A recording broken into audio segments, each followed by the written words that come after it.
Hi guys, क्या आप जानते हैं कि ये कौन सी पक्षी है?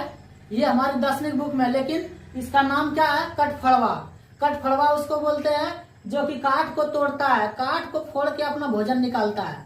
काठ को फोड़ के भोजन निकालता है और दूसरे प्राणी के रहने के लिए ये घर बना देता है। घर बनाता है, उसमें तोता जैसे रहता है। जिस घर में घोंसला जिसको हम लोग बोलते हैं, वो घोंसला में तोता रहता है, अपना अंडा देता है, अपना भोजन तो ये खा लेता है और दूसरे प्राणी रहने के लिए ये जगह भी बना देता है। ये कठफड़वा है जो कि बहुत ही सुंदर दिखने में लग रहा है। इसी तरह से और भी पक्षियों के नाम जानने के लिए और पढ़ने के लिए हमारे चैनल से जुड़िए।